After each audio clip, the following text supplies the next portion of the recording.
tetapi penguasaan alamnya di mana-mana.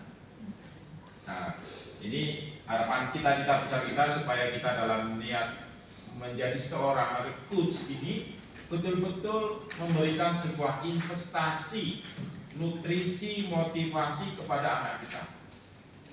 Karena saya sinyalir, artinya saya lihat di Maluku Utara itu anak-anak cerdas-cerdas, pintar-pintar. Akan tetapi ada satu titik yang perlu kita fasilitasi, apa? Inovasi dan kemauan itu perlu kita fasilitasi. Sehingga dari sinilah coach harus bisa menstimulasi bagaimana anak-anak ini mau berkompetisi dalam hal kebaikan. Dan itu menjadi, mohon maaf, ada anjuran di agama, fastabul khairat, berlomba-lombalah dalam kebaikan. Artinya berlomba-lomba untuk menjadi yang terhebat. Dan guru penggerak adalah motornya. Siapa kalau bukan guru penggerak? Kalau dari dinas, ya menghayal-hayal Pak ya, menghayal, ayo begini, memfasilitasi. Tetapi ujung tombaknya adalah para guru penggerak, para coach di sini yang dekat sama anak-anak kita. Sehingga untuk membangun itu semua memang perlu pemahaman personality kita. Ketika kita sudah terjun menjadi seorang guru, menjadi seorang coach, ya harus ada proses apa yang dinamakan dengan refleksi. Jadi refleksi setiap minggu, Sabtu atau apa itu menjadi hari refleksi di sekolah. Dan itu bisa dikomunikasikan dengan kepala sekolah. Kita hari refleksi. Kita harus belajar juga. Bukan belajarnya seperti siswa, tetapi kita belajar memahami kehidupan siswa. Karena kalau tidak, berarti kita masih mendidik pada zaman kolonial. Saat ini zamannya milenial. Ajarilah, kalau di guru penggerak sering, ajarilah anak-anakmu sesuai dengan zamannya. Jangan sampai zamannya begini kita tidak mengikuti. Saya contoh ya, bukan promosi ya, bukan promosi. Tetapi saya lihat di YouTube itu ada inovasi yang menjadi kesenangan anak milenial. Kemarin saya berpikir, kemarin lihat itu ada lagu-lagu religi tetapi digayakan seperti lagu-lagu rock, lagu apa begitu. Tapi ini kesenangan anak-anak, tetapi maknanya berbeda, maknanya mengajak kebaikan dan sebagainya. Nah, kalau nggak diimbangi hal-hal semacam itu, sementara pengaruh budaya, pengaruh karakter ini sangat masif dan tidak bisa dibendung, ya. Anak-anak kita ini kan kalau sudah di kamar, sudah ada wifi atau internet, itu lebih taat dengan HP daripada dipanggil orang tua. Iya kan? Nah, oleh karena itu ini harus kita lawan. Kita tidak bisa melarang membenci anak dan memarahi anak. Saya sudah bosan juga anak saya dan marahin juga kalau sudah marah-marah, nggak ada hasilnya juga. Sehingga ini harus kita lawan dengan cara seorang guru memberikan tugas-tugas yang itu baik, yang bernilai karakter. Kalau anak-anak sudah punya kompetensi membuat film-film itu, tampilkan. Nah, ini menjadi seorang coach. Ini perkembangan itu. Kalau enggak kita kalah.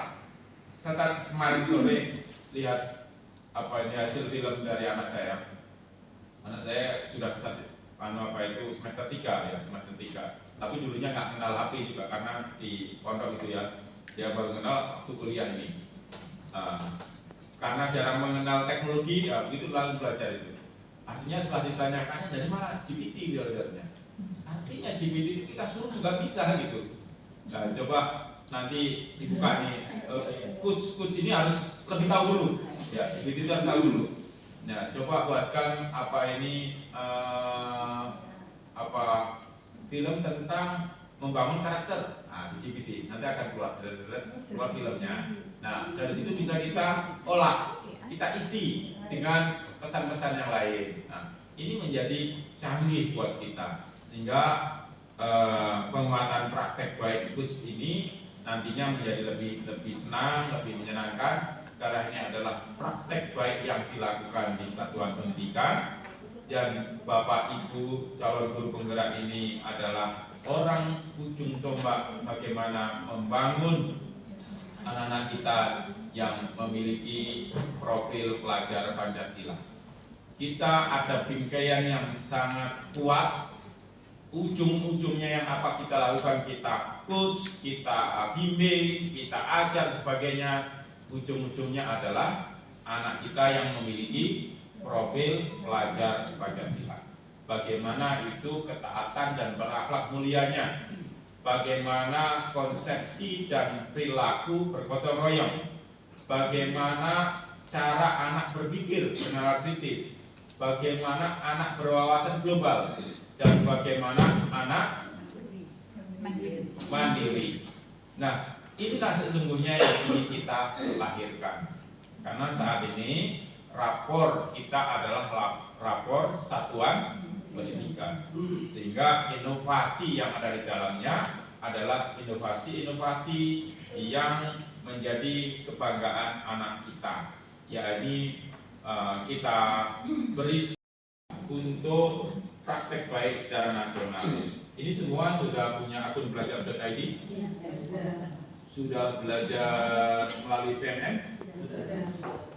Sudah modul berapa?